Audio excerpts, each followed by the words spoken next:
Peggy 18.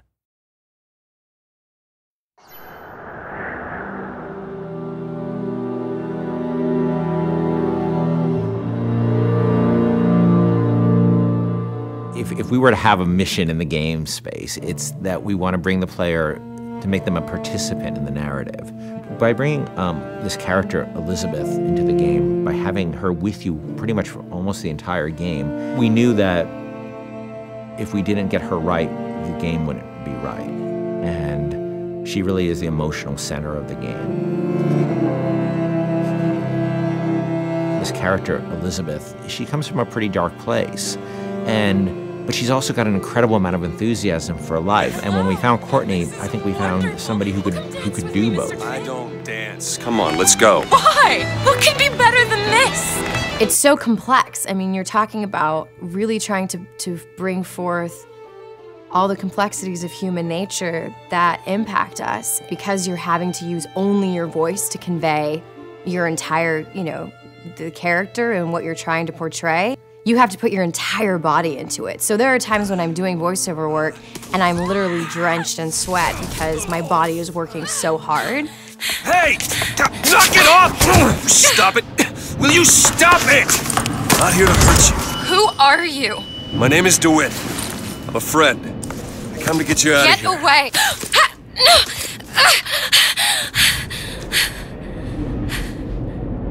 Are you real? It's not these one-note emotions, and I think that's what was so important to us as a collaborative team, to be really putting forth a narrative that was strong and that was complex and that was, reflective of how deep and the myriad of emotions that the human beings experience. She really had a sense of telling a story and having a conversation with no words. If you're watching a silent film, you understand what's going on and you don't need words. We saw her and Sean's like, by the way, this is the girl. I'm like, oh yeah, that's the girl, absolutely. I had to really rely on my imagination and rely on what I was being told by, the director.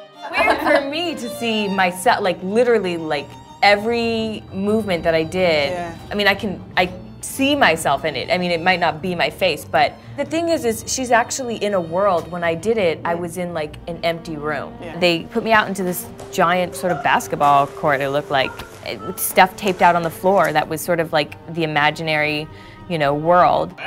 She had to do a lot of physical things that I probably wouldn't do in my everyday life, kicking some butt and, with a bat and beating the hell out of something.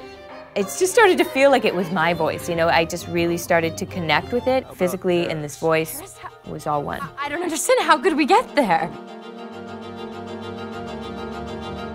The incredible voice acting and the incredible motion capture acting was the most useful and inspiring element that we could have had for Elizabeth.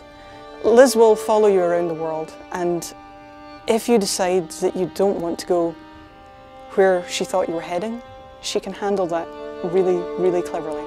She will stop if you stop. She will keep running if you decide that you're not interested in what you're doing here. She will be by your side no matter what you end up doing. The moment you come up against a character who's just sort of standing there, or behaves robotically, or behaves in a way that is so alien to what you'd expect out of a human being, you just shut them off. And you just say, oh, they're just a video game character. I don't need to worry about feeling anything about them. And so we tried a lot of things. We tried to make Liz have emotions so that she can react to things in the world and things that you do. For example, we might say that Liz will feel comfortable leaning against this wall, but she'll do so with her arms crossed. And she'll do so with her back slightly turned towards you. And that difference of just a few degrees is enough to make the player feel that they're really in the doghouse. You're going to see her all over the place. You're going to see her on giant billboards in, New York and LA, and you're going to see her on TV ads. I said, okay, well, if we're going to find a person to play Elizabeth, I think we already have that person. Еще один из самых первых вариантов Элизабет, я сказала, боже мой, это же я должна ее сделать. В один прекрасный день мне пришло сообщение на Facebook от Кена Левина о том, что у них есть ко мне предложение, от которого я не смогу отказаться. Просьба связаться по электронной почте. И, соответственно, вокруг меня все суетились, чего-то хотели. Потом сказали, так, все, начинаем работать. Посадили меня на стул, сказали, просто сиди, смотри прямо в одну точку. И опять начали вокруг меня бегать, снимая с меня скан лица. Я думаю, ну ладно, что, окей, хорошо. Я с этим справлюсь, а потом меня вдруг начали мучить, говорить, смейся, плачь, делай одухотворенное лицо, делай удивленное лицо. And all of a sudden we found this great character who existed in the space between the real world and the world of BioShock Infinite. There was a moment where we had people coming up to us and saying, Liz is awesome. I have a story to tell you about. And it was, everybody had their own unique stories because she was just doing systemic things. They could do the same thing twice.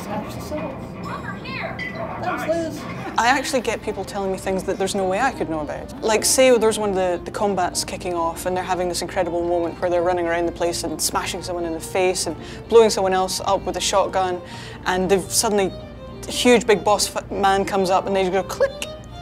Oh no.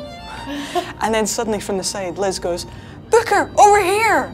You press the button, she throws it, you grab it and just go boom! And they come up to me and go, and it was amazing! I was like, yeah, me and Liz, we're gonna kick ass, we're gonna, nothing we can't do. That's right. Even if we just break that barrier sometimes, where people feel she's a friend or somebody going through this experience with them, then that would be very exciting for me. I really hope people fall in love with her. I fell in love with her.